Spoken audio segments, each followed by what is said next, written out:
our minutes from our previous meeting. So now we are going to move into this report that I wrote, very, very noting report at the end, and maybe I should read it out. Yep. So the report states, the purpose of this report is to provide a councillor forum to discuss the media activity since the council decision on report 18377, Thursday 16th of August 2018, and the media release to the public Friday 17th August. We need to work out a way forward to address the intense public interest and to acknowledge the wider effect on the Tairāwhiti community and our council staff. We need to resolve this in a positive and proactive way. So this was just to open up the floor for discussion.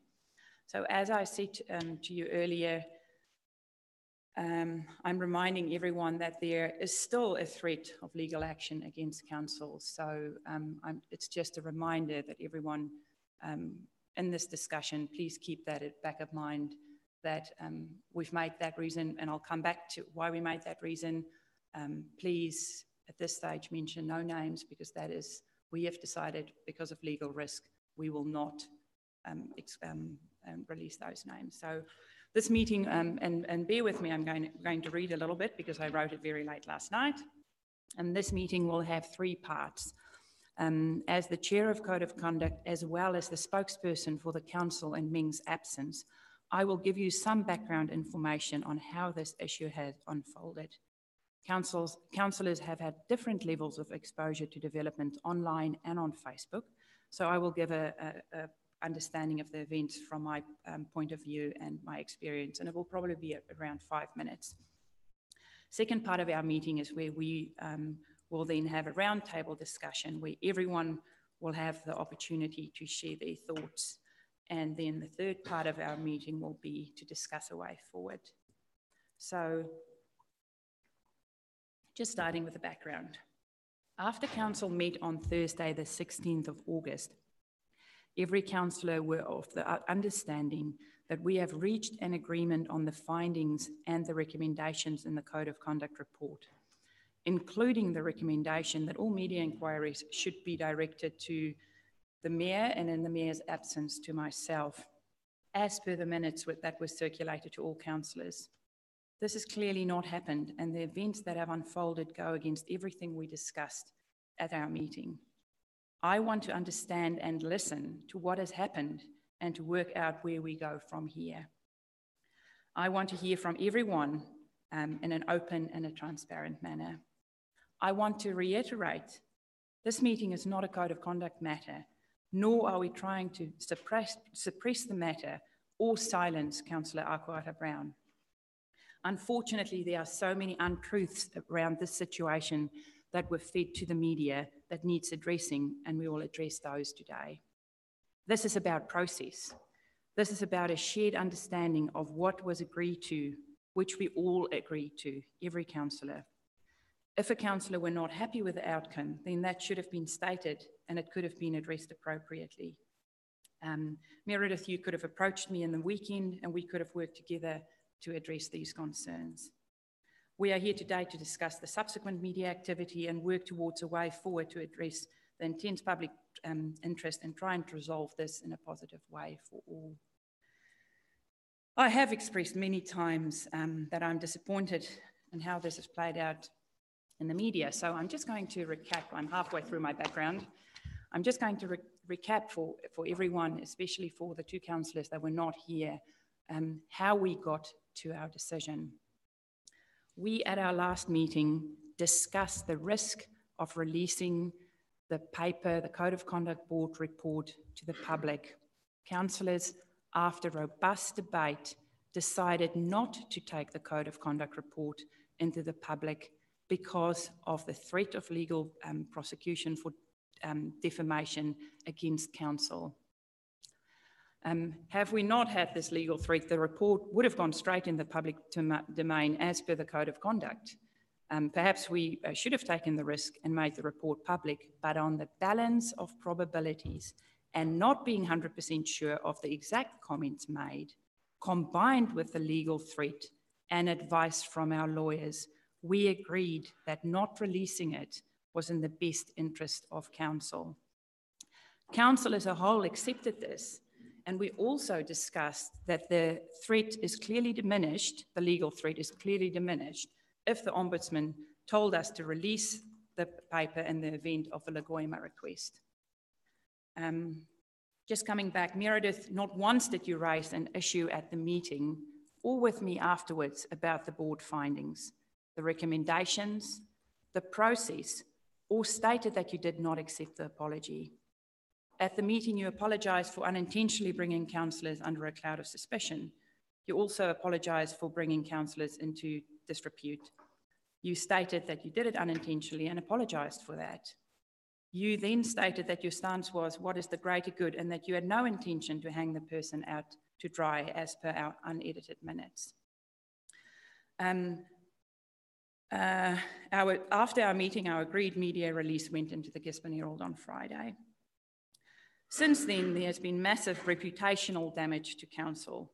This whole situation, the alleged comment, and the way it's been handled has damaged the reputation of councillors, but most of all, the 300 people that work for this institution and all the good things that staff have been doing. Great council work that's been happening has been pushed into the background. That has set us back significantly. In our recommendations, the Board of Code of Conduct recommendation, we acknowledge that we do need to educate and upskill our councillors. We all agreed that racism is not acceptable in any way, shape or form. As a council, we acknowledge that this is a stake in the ground and that any unacceptable behaviour will be addressed via our Code of Conduct. We acknowledge that there are attitudes and behaviours that need to change.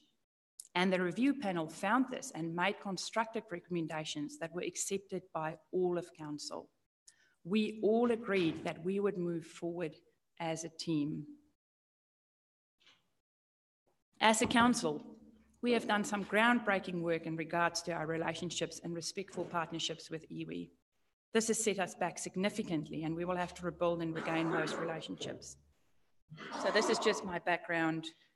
And now we're going to, I'll share a few more thoughts, then we're going to move into our roundtable discussion where everyone can please share their opinions. Just to start this off, the unedited minutes talk about doing what is best for council and our community. At no point was it raised that the apology was not accepted or what the Code of Conduct Board found was not acceptable. So it is difficult to understand why further comments were made in the public domain in that regards. For me personally, it's been extremely stressful and I've been the target of unacceptable racial attacks. What has eventuated has had an extreme negative effect on our reputation as councillors. Our national reputation is displayed out in the national media, but most importantly, on our 300 staff within council who rely on us to set the standard. So I'm going to open up the floor. We are all mature enough to have honest discussions. I think it would be helpful to all of council to understand the overall objective, Meredith, of what you are trying to achieve through playing this out through the media. What outcome do you seek?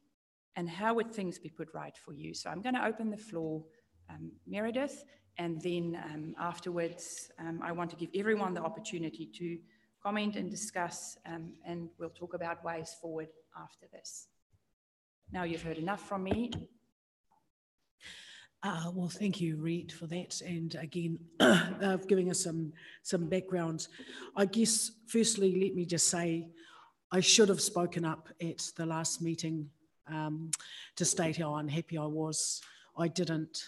I know I didn't because I was I was really cognizant of the process and the process we'd been through in regards to the Code of Conduct process, and certainly after meeting with you a number of times, I think I allowed that process to be important and certainly followed it through.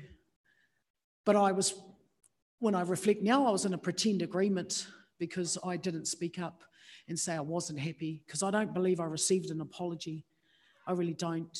And so I am here today to tell you that I spoke out because I received an email on Friday, just to myself, by another Kiwi who believes that New Zealand would be better off if all Māori were dead. And I think it just nudged me a little bit more into the space of frustration and disappointment as well, that we still have a number of people that hold fast to such strong colonial views around Māori. I had fielded a number of media calls that I had said no comment to. I did, as per requested of me. I was down at Waikanae with a group of people doing the stream cleanup when I got the phone call from Radio New Zealand. And the lady said to me, "Were you happy with the apology?" And at that point, I realised I wasn't. So I would like to say to you that the process is the process. The Code of Conduct process was done thoroughly as per required, but I still have to make a stand as a district councillor for my region. And I still believe that I have the right to speak my views and my opinions as an individual elected by this community. And I guess that's where I went. I believe that this issue is a public interest issue because it's been around for 250 years. And I have got no cause to have anyone speak racially against you, Riet, by any means. I'm sorry to hear that's happened. And I know you've put a lot of time into this too, but as I said, if I don't stand for something, I'll fall for anything. I'm standing by this because I'm tired. I really am. I've spent 5 years in an institute that I love the opportunity to be a part of conversations governing this region and the future of it. But I can't sit back anymore and allow such strong views to go by the by through a process. I think it's really important that I make a stand now for the future of my children and their children. Because like all generational things, unless we make a stand now, the change won't happen. When will it happen? So whilst I can apologise today again for breaching the media space, I believe that I acted out of my right as to speak freely. I should have spoken up in that meeting. I should have sought your advice and others. I didn't because I was cognizant of, the process, and I felt bound a bit by that. And then, of course,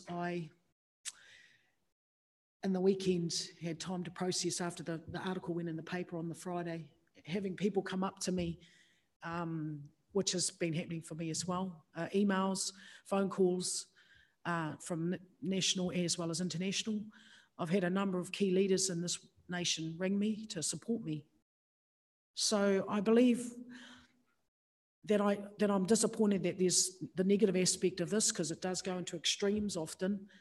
But as standing my ground today, I would say that I believe there's always a time to do what is right, and this is the right thing to do. That's where I sit with it, but I will understand that that comes with ramifications and consequences. And how that looks moving forward for us, I believe is going to be more truthful and honest. Iwi relationships will actually, I believe, be a lot more honest because we are unpacking something that has, huge impacts on their future for this region and the plans that we have. I appreciate the wisdom of those around this table and the experience that's here, and I have listened, but I know for a fact that I have heard over and over again comments in this place that are detrimental to the well-being of Māori in this region. And I'm not prepared to let any more of those comments be a throwaway or a nothing. I believe this is our time to stand up, be counted, and be the first city to really stand up and say racism won't be a part of this council or any more governance conversations. We'll speak earnestly about how we feel and about the future of this region. But moving forward, this opens up a whole lot more, I guess, honest dialogue about our future because it talks about our history. We're moving into a 250-year commemoration space. Dame Jenny Shipley spoke to last Thursday at our council meeting, and I believe her comments were just absolutely in line with where I'm feeling. I'm of Māori, Scottish, Welsh and English descendancy. I'm a true Kiwi. I was born in this place, and I'm the person that should front this because I want the best for all. And we've got a lot more people coming to live in this region from every other culture, South African and, you know, a number of other collective groups. So we're looking at diversity too, but for Māori, this region is a big part of their whenua, their tūranga waiwai. And I represent the views of those people as well. And I want to do a good job of that. And I believe highlighting this issue, I'm doing my job. I have again upset some people in the space of it, but if you don't have a few enemies, then you're not living. But at the end of the day, I stand by my freedom to speak my truth, because I would be disappointed in myself. I should have spoken up. I should have said I wasn't happy. I shoulda. I didn't, and now we are here. So again, I apologise for not being truthful to you all at the time of the meeting. I apologise that I wasn't brave enough, maybe, which is weird because I know I'm brave. But I didn't speak up, and I left the meeting unhappy. I actually burst into tears in the car park. Because I knew I didn't do it justice that time. So today I'm saying I will do it justice, and I'll stand by what I did and what I will continue to do for this region. Thank you, Meredith. So any other discussion, thoughts, comments?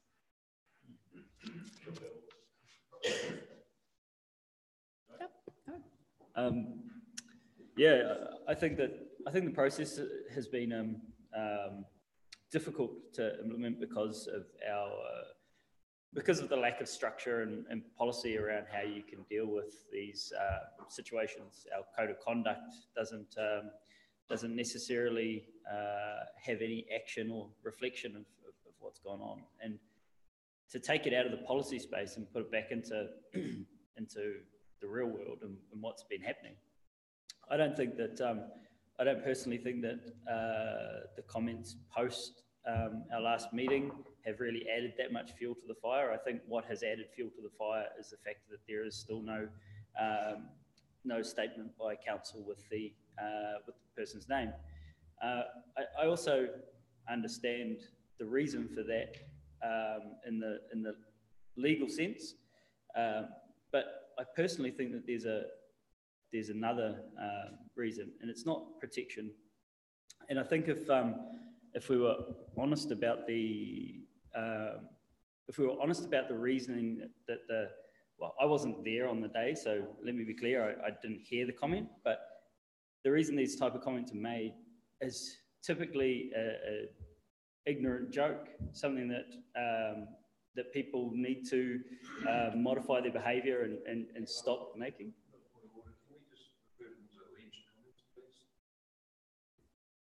Yep. Can we refer to it as a alleged comment?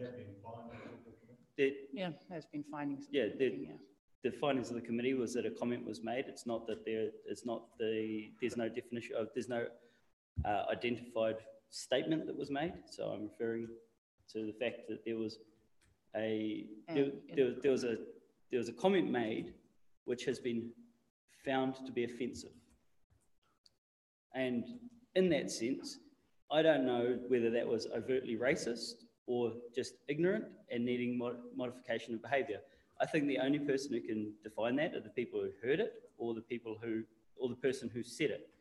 And I think that was the statement that always needed to be made. It was never, even the point, the fact that Meredith raised this, she didn't raise it in the paper saying that someone made an overtly racist comment to her. She made the statement in the paper that someone had made an ignorant statement, essentially. She'd said that she had just been at a conference about tolerance, and that someone could still perpetuate racism through jokes, essentially, or through conversation.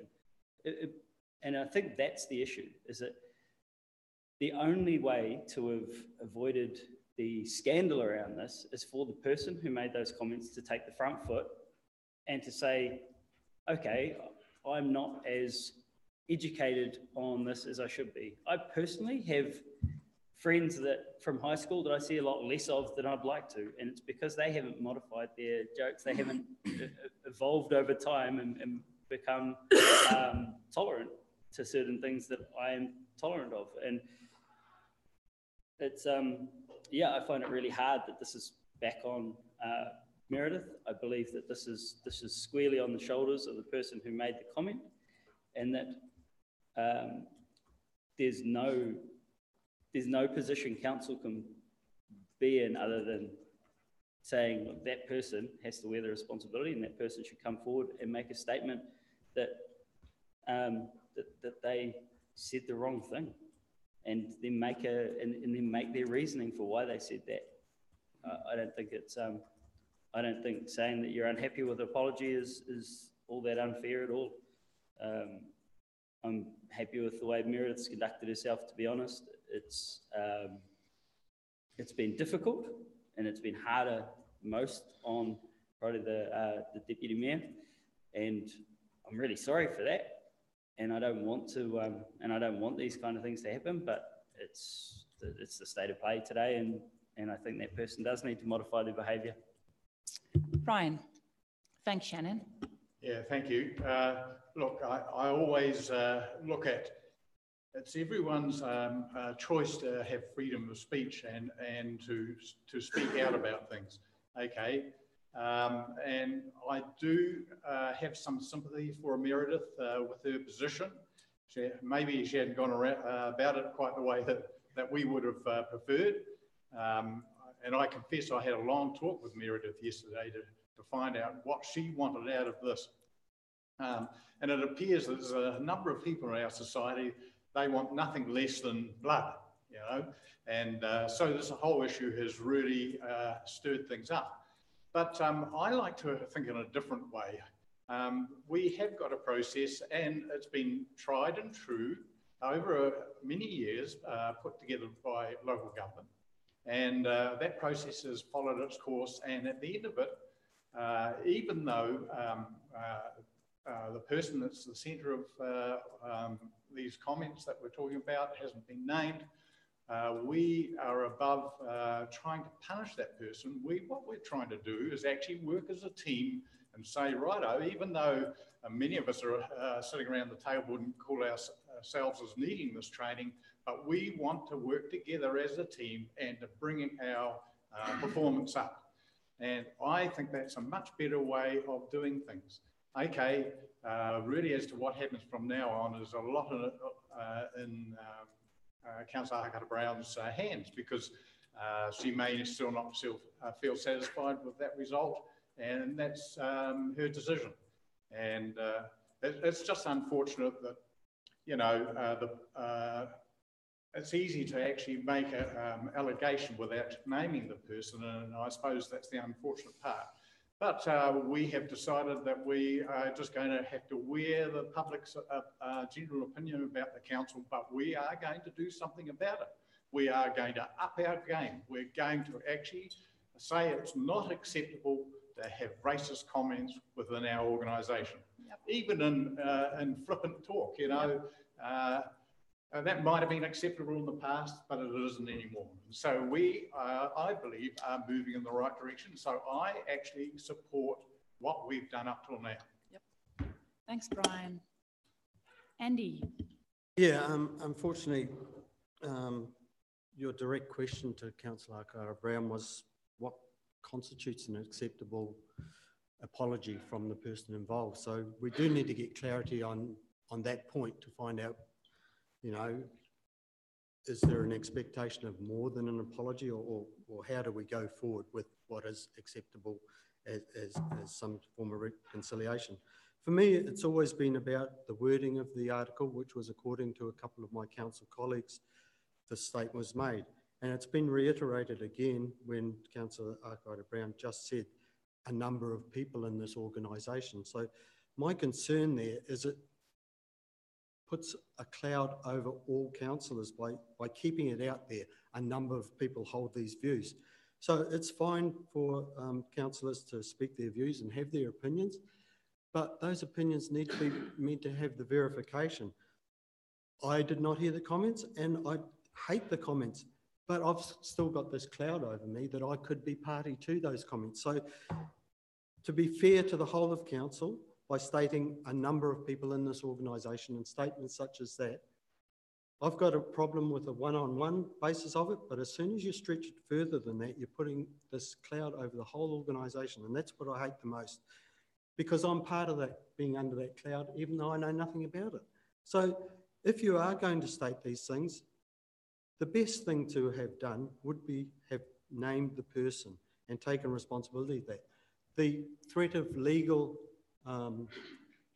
address, if we do as a council name it, then I, having named that person, are then in a position of being perhaps vulnerable to any legal attack.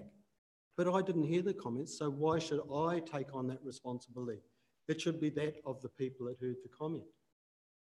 I got a call to ask whether I was party to this, and I did discuss the point of, according to a couple of my council colleagues. And the answer to that was that the person that heard the comment should have reacted. So to that, I said, so you mean Meredith? Because that's what we're saying. We're saying that if there was more than one person involved, it was the people who heard the comment and didn't react so accordingly. So it would have been, I respect the rights to speak the views and have the opinions, but for the sake of the council culture and the impact that it has had on the whole council culture, staff and councillors, you needed to step up and put the blame where the blame lay.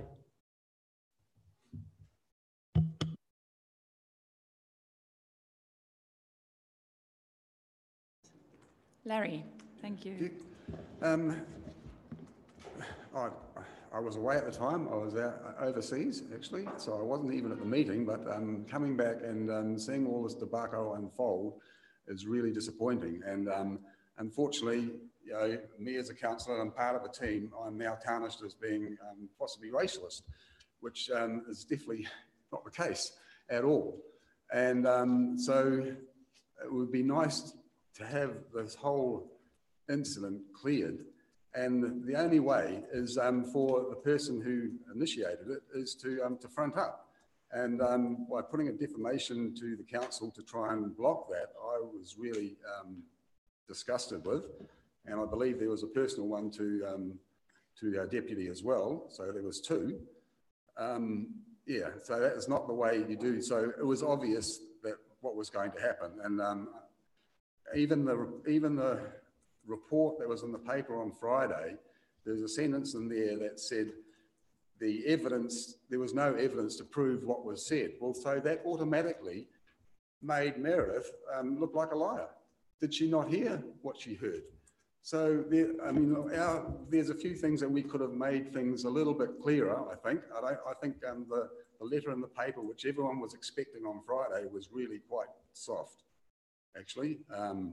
And it would have been, you know, we discussed it on the day anyway, but it would have been, I would have been much more happier if we had have fronted up and named the person, actually. So I'll leave it at that. But yeah, it would be nice to move forward, to put this to bed, and let people know that we are a great team. We've got a great future ahead. We're a great mix council, probably the most multicultural council in the country. So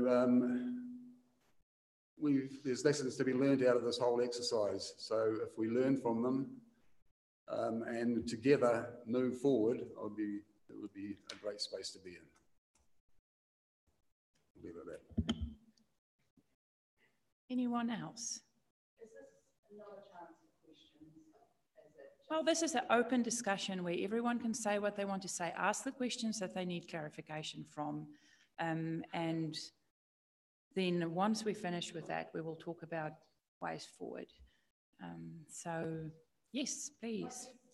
So I'll just, as part of the review board, I'm absolutely confident that we followed the process. Okay, I'm very, very sad that it's come to this. I ran for council, for our community as a whole, and for, obviously, on our youth platform for the young people and our future. I thought, well, I do still think we have a great team. You would have seen me quite often in council pulling up disrespect. I am totally against disrespect, and I'm not backward in saying that. Unfortunately, I think, yes, this has hurt our team, but I'd like to, like Larry, I'd like to see this team pull back together and move forward for our community, because we've actually been doing some really good work. And I'm sorry, this has actually made me really sad. It's sad for us, sad for the council, and sad for our community. I just hope that we can pull this team back together and move forward. Again, I want to reiterate the column I wrote was a reflection. You know, as Shannon has said, I travelled overseas to with a group of Year 13 students. So I wrote a column piece that was just reaffirming the notion of how tolerant are we. We are going to spend a lot of money in this region on navigations projects that remind us of our history, our story, leading up to a 2019 commemoration of the birth of a nation in our backyard. And I'm sitting here thinking, wow, is this serendipitous or what? I have two moments where we have such strong intolerance towards people.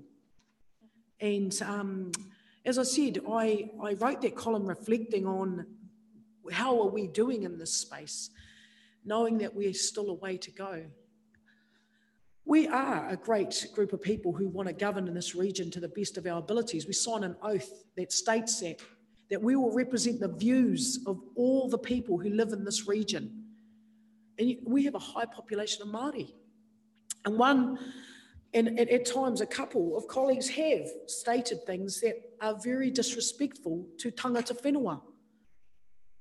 And I'm at a 5-year second termer saying, I've got to do something about this. I've got to stand up and say something, because I have heard multiple comments many, many times, and I didn't speak up. So yes, today I'm speaking up and saying I won't let any more comments be said that are detrimental to a group of people that are struggling, constantly struggling. You know, we live in a region that has a high deprivation and still struggles with poverty. And, you know, I raise the issue of the name, and I get, you know, we have dialogue and opinions. That's what this is about, robust discussions. I'm saying emphatically today, I stand by my decision. The reason I never named the colleague was because of defamation, admittedly. I should have. And today my outcome would be that we name, because we aren't hiding, we shouldn't be. I guess my outcome from today's meeting would be that, yes, we make a public noting that we won't no longer hide behind the defamation. We will name this person, and it will be up to them to see what they do, because I think that's what this region wants. It wants truth, and it deserves truth. I'm not sorry, really, because I believe that for too long we just sit in this space where the system, the institutionalised setup allows this to continue. And we're now in the 21st century with the most amazing technology and all these wonderful forward thinkings, and we're still dealing with some strong held views that keep a group of people down. Well, no more. And I get to stand up to that, and I'm proud. I'm proud of my heritage. I'm proud that I get to speak to this issue. And I'm proud that there are a number of you in here that want to do this too. Moving forward, we do need to rebuild, regroup, realign ourselves to the region and the values it upholds. Our local iwi are asking that of us. So naming this person is the best thing I believe we can do moving forward. And I'm here to do that.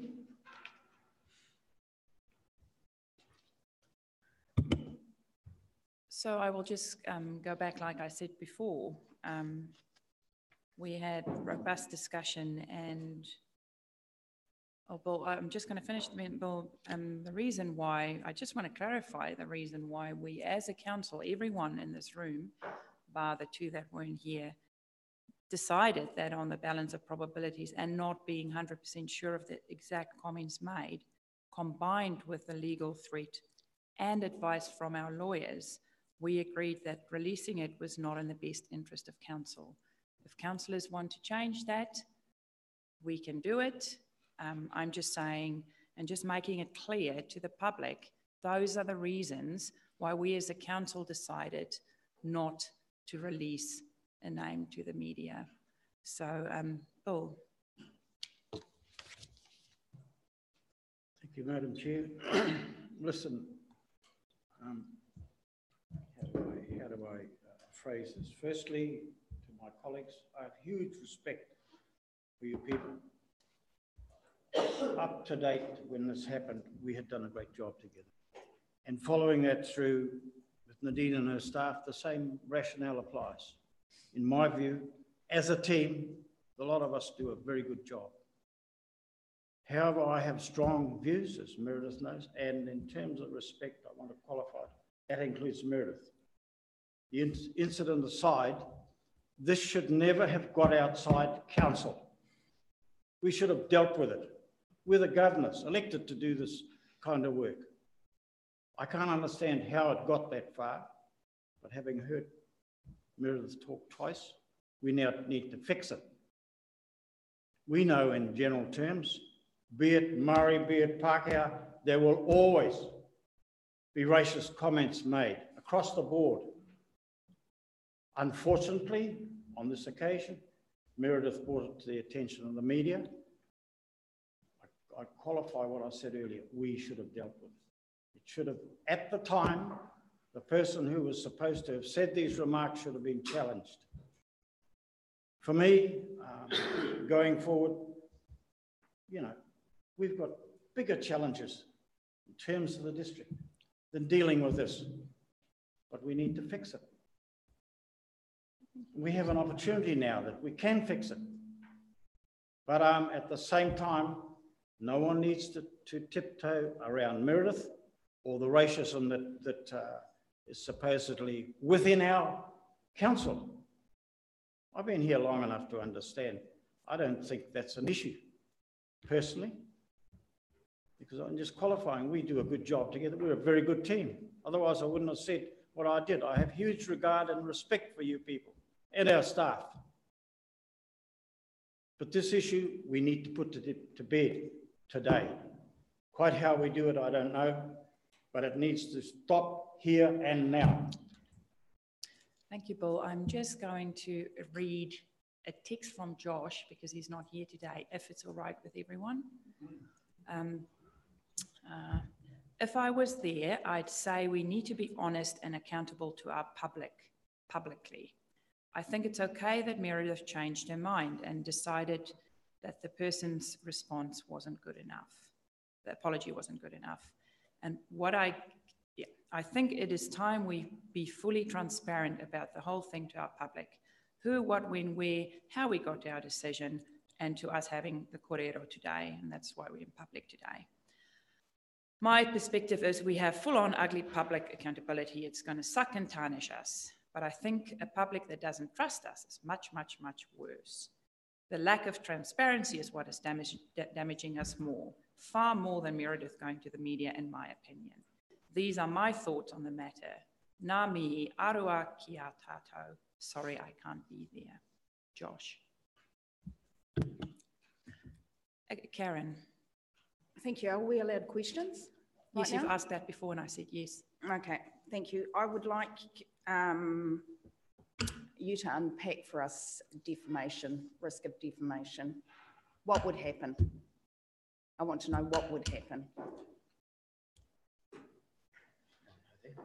No, I want an idea of what is the risk to council, what dollar figures, what is this the ratepayer thing? No, I want to know this. Thank you. Not being a defamation lawyer specialist, my understanding is that actually it's a long drawn out process. It will cost both the council and the councillor concerned substantial amount of money. What that looks like, I'm not 100% sure. And ultimately it would result in either a retraction or it will be held. And it's actually, defamation is quite a difficult thing to prove. It all works on the balance of probabilities and what the truth, ultimate proof is the truth, in which case, as I understand from the process that was undertaken, that the panel wasn't 100% sure about what was said. So I'm sorry, I can't be more specific. We would probably need to pull that legal advice back up and circulate it again.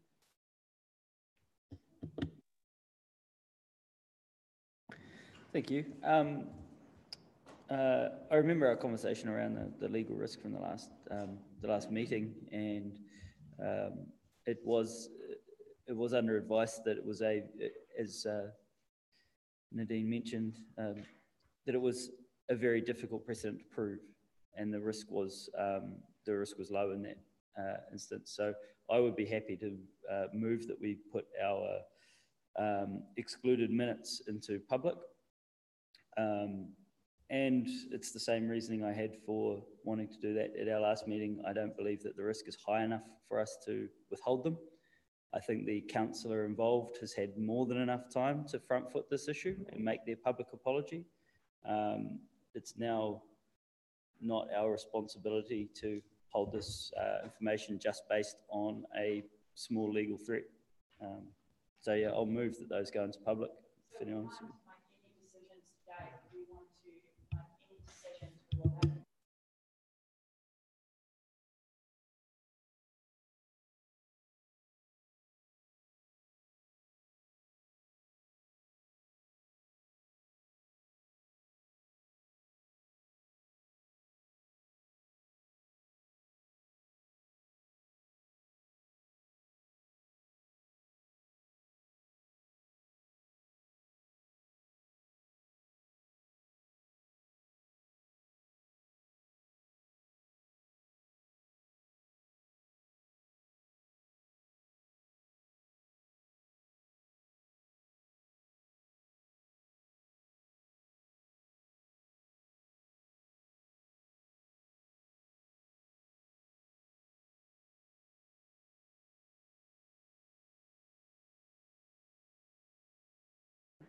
Unfortunately, I can't control what people write about me. I know who I am, but at the end of the day, people can write and have opinions. Microphone. Microphone. Microphone. I had 3 calls on my phone asking me if I was the third councillor involved in this conversation or supposed conversation. No one put a name to those calls, so I couldn't respond anyway. And you all knowing me, how I would have responded had I had the opportunity. Yeah. Thank you, Bill. Any more discussion? Andy? Can we put it to bed that there was more than one person? Well, we have findings. So the Code of Conduct Board, just to clarify, it's a very straightforward process, which we followed step by step. We receive written complaints, we get evidence, we look into it. We had the fabulous assistance of Professor Parikeha, who has got so much experience in governance issues, racial issues, relationship issues. We worked through the process.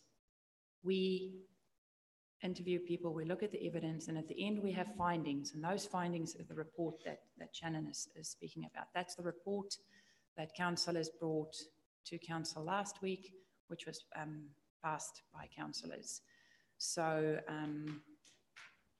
in that report, it stated that we investigated claims against 3 people and 1 claim was not substantiated. So those are the findings of the board, as it was stated in the media as well. Yes, Larry. Just want to query to that, because there's just one thing that was in the paper on Friday night that really I just didn't see anywhere else in the reports, and that was the sentence that said there was no evidence that the wording of the conversation was as such. So there was an original press release as well, stating that, and that is it, we could not prove that those specific words were said. And that is the findings of the board. If council accept it or don't accept it, those are the findings that our board made after investigating all the comments and all the evidence. Yep.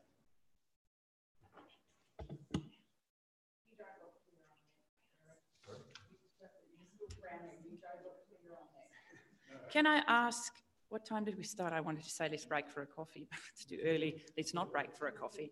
I just talking to Heather here. Yes, so at the end of the day, the process is clear. We stuck to the process. This is what we are allowed to do. We received complaints. We've got a committee that look into it and they make recommendations to council, which we did. That's the path that we followed. We can't, so what was found is quite clear, like the report you received says exactly what the board found. Sorry, Madam Chair, I would like Councillor Foster to unpack his frown and re-ask the question again, because I'm seeing that you didn't get the answer to what you actually wanted. Well, no, it was confusing because I've read a lot of the reports and I didn't see any that sentence anywhere. And when I saw it in the paper, I just thought, well, there's going to be a backlash to this because it was virtually accusing Councillor Akahula-Brown of being a liar, not hearing what she actually heard. Have you read it? Have you read the report? Let me just give it to you to just reread it. And then you just look at the wording. There it is. Read it all.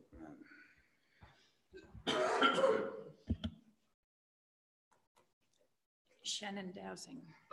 Thank you. When I read that part of the report, I believe it was a matter of semantics, as in something was said. It's debatable as to what the exact terminology was. Something offensive was said, but we can't prove that the word for word interpretation. And that's the word. That's the work of the board. We have to be honest in what we find and make sure we keep our emotions out of it. That is what we learned from Professor Pareke. You look only at the evidence you have in front of you and you make that decision. And that is exactly why we were honest in that report to say, yeah. Okay, I'm just reading this now. Just remember that is public excluded, what you're reading now. So you cannot read it out loud. At this stage, it's public excluded. There's one sentence in here that was different to what was in the paper. There's one sentence in here that is totally different, that was in the, not different, is you could misinterpret it in the paper. You know, when it says, this is part of this public excluded report, but it doesn't actually implement and say about anybody. So it's just the sentence that I would like clarified if possible. Because I will talk to you about that. Can I also just reiterate something, and I have to get it off my chest, so I will. There's been quite a few things reported in the media that were not true. So I'm not saying that, I'm just saying overall there were a few things that were, and I've got here with inaccuracies. So I'll talk to you about that soon. So I can't read out this particular one sentence? No, you can't, because it's public excluded minutes at this stage. Why don't we just stick to the basic thing here? Thank you, Brian. There was a misdemeanour occurring that Councillor Akahula-Brown heard and took exception to it and took a case against it. I think that's all known, isn't it? Yep. And there has been a code of conduct proceedings, and they found in favour that there was a breach. Okay. Yep. So let's not worry about the wording. It's just about what actually the general thing that happened. The only thing that we are left with now, and I'm not sure that we need to go on talking anymore, is just whether you believe in the end that we should take the further step of releasing the name of the... releasing our report. Releasing the minutes. The report that identifies particular people. I'm just taking advice from staff here. Are you saying if we take that step, it would be to release the minutes, not to release the report?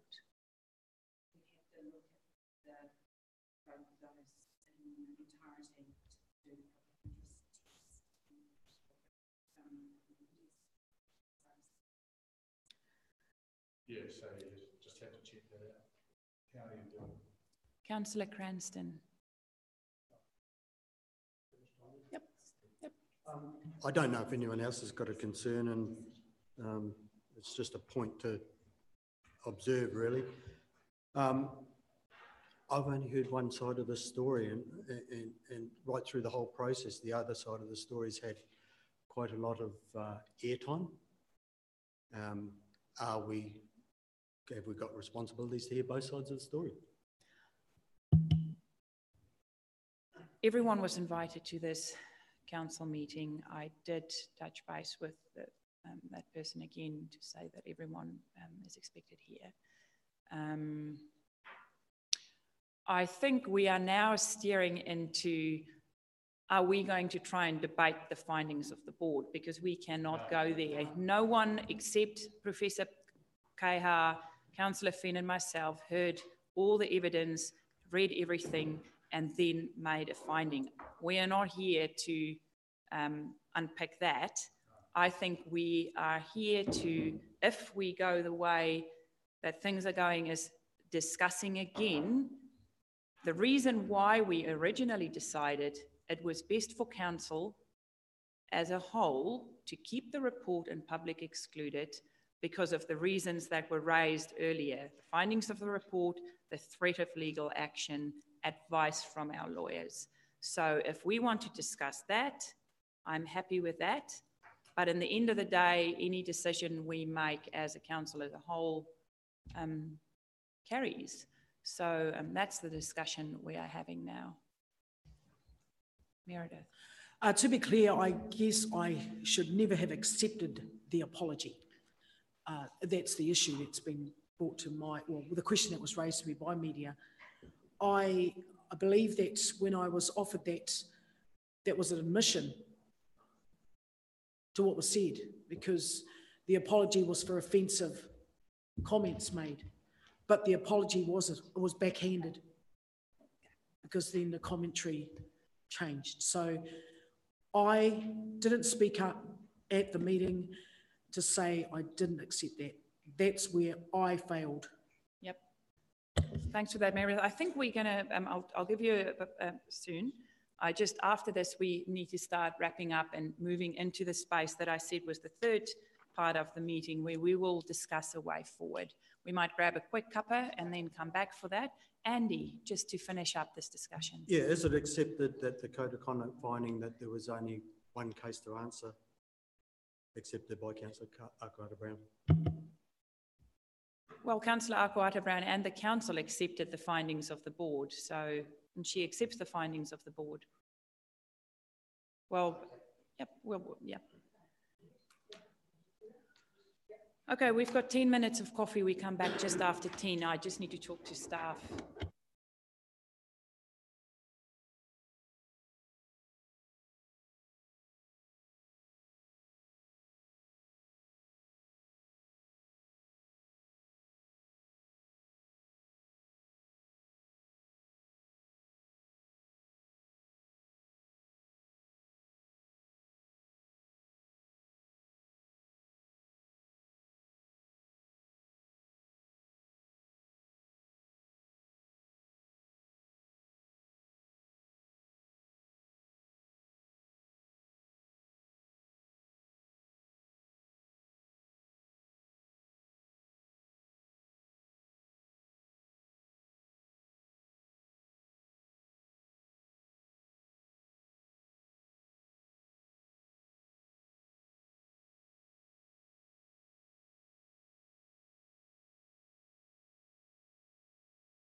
So now we need to talk about a way forward. How are we going to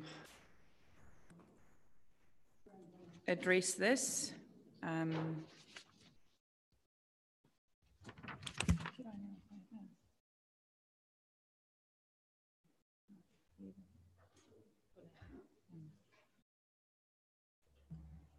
Okay.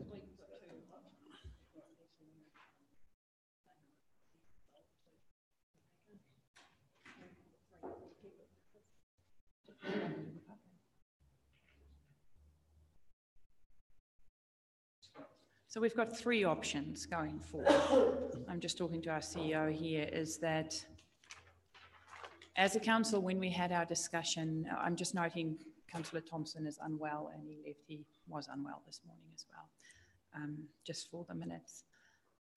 We've got three options going forward. Option one is, so going back to the decision we made at our council meeting last Thursday, where we weighed up the findings of the board report, the legal advice we've received, and in the end decided to keep the report and public excluded because of the legal threat against council. That's number one, and we stick to that decision and we keep it there.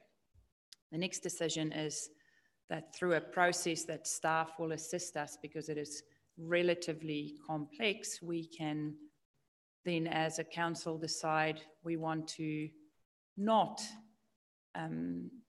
keep the report and public excluded, the findings of the board anymore, the minutes, the public excluded minutes, and we can then move to have that moved into the public.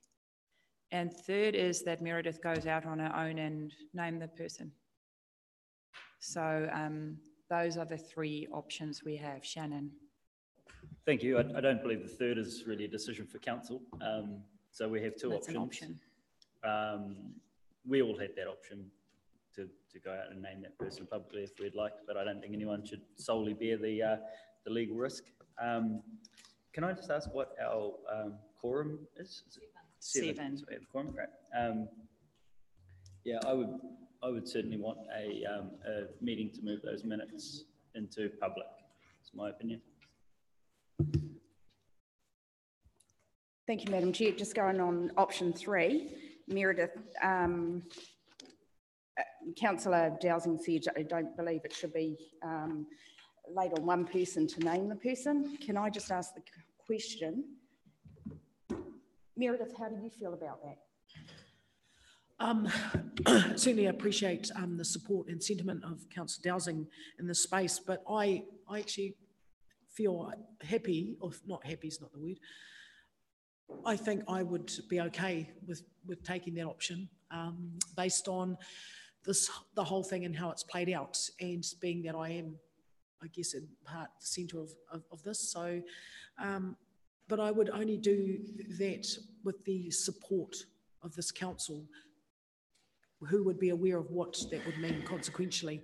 So if it's of the recommendation today, I would only want to add one thing, that we review the code of conduct, because this has been one of the biggest concerns to the public too, is that the code of conduct be reviewed and those in breach should be named. And so I think we do need to unpack the framework and the processes we are all under and governed by, and get a stronger and more balanced approach to that space, showing forth, we're ready to learn from this.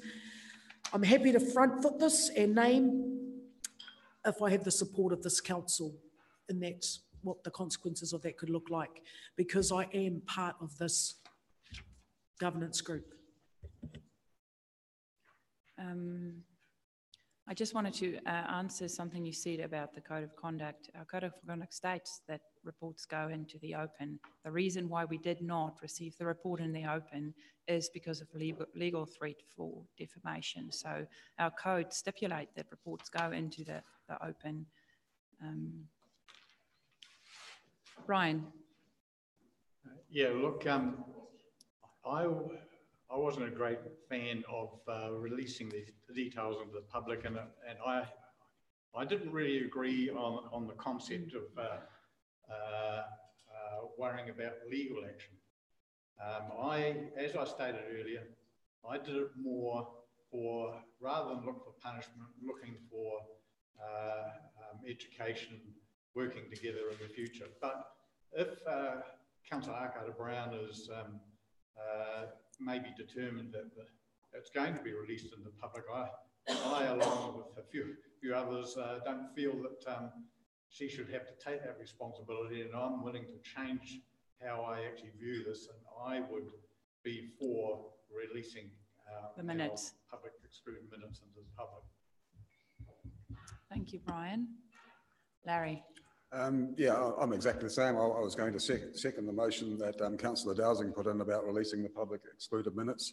I understand it means we have to have another meeting tomorrow, but I don't think that it is our role to put Councillor Akahara-Brown on the block with announcing it herself, even though she wants to. We are all under this at the moment. The whole council has been tarnished, so the whole council needs to step up and make the call. So I totally support us having to have another meeting tomorrow. It's going to have to be 24 hours, and that we bring out the public excluded minutes, and that process I would be supportive of. Thank you, Karen. Thank you. I support that. I know there's going to be backlash for the other person concerned. There's also Meredith that we need to support. Something robust needs to be put around supporting them again back into this team, both of them as a whole team together, because it's not going to be easy. We are one team, and we need to do everything that we can to support the whole team. And yes, this is a good learning. Thank you for that. Any other discussion? Madam Chair, we listened to all the comments thus far, and understanding how Meredith feels on this whole thing. I guess the question for me is, are we as a council going to hang Malcolm out to dry? Is that how it looks? Because that's how I interpret it. You've just said the name. Just let it slip. Sorry. But that's how it looks to me. So that was part of the discussion we had. If I can just bring us back to just a rough summary of the discussion we had were about, you know, what is the greater good for council? How do we address certain behaviours in our council that we do not accept? How do we change that? And that was the discussion we had, and we had to weigh. I know you were not here, Bill, so I'm happy to just give you a background on that. We were acknowledging there are behaviours that we need to address, and there were recommendations made by the Code of Conduct Board on how we will address those behaviours going forward. And we also stated there's a stake in the ground. This is, we will not accept behaviour like this going forward. But then, on the other hand, we had to balance advice, legal advice that we received, stating that there is a chance that, well, we've received threats of defamation. So in the end, that's how we got to that decision, talking about council as a whole going forward, what is the greater good for our community, what is the greater good for us, and then part of that discussion were weighing up the risk for council. And we arrived at our decision after weighing up all those risks, and then it was to keep it public excluded. What we're doing here today is, I fully support this. We want to be open and transparent, and if we decide to change that and release the public excluded minutes, I'm fully supportive of that, because we've had a process, a proper process, and we can go back and say, this is how we came to our decision. We now will do this. Any other discussion?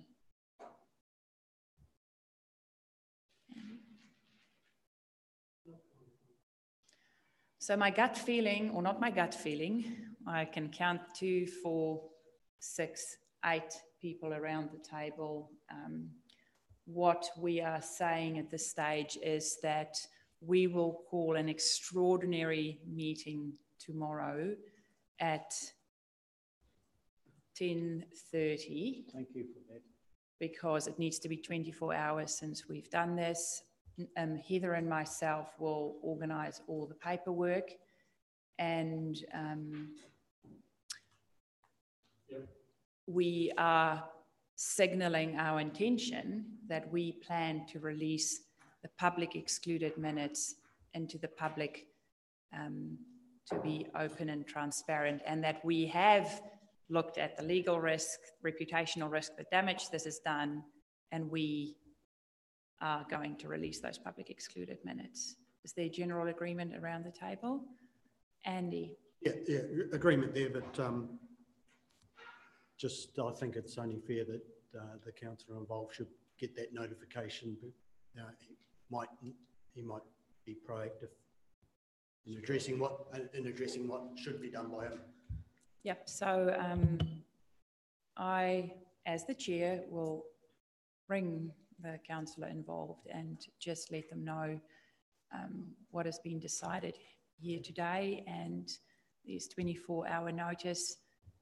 Be prepared that... Well, there will be threats because we were personally threatened.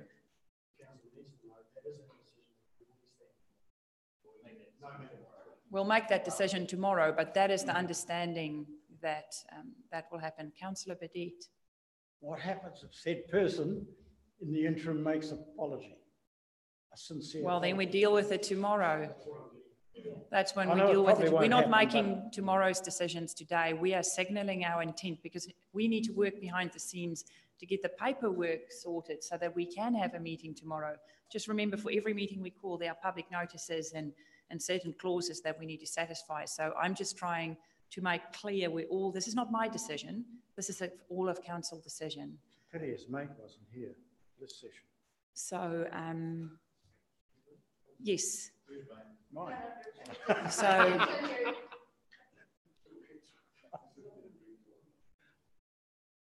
So yes, so what we are saying, we are now as a council deciding we're not going to weigh the legal threat up anymore. We will face whatever comes our way.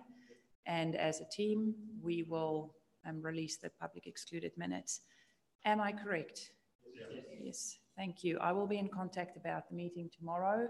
I'll let you know, but it will probably be 10:30 tomorrow morning in here.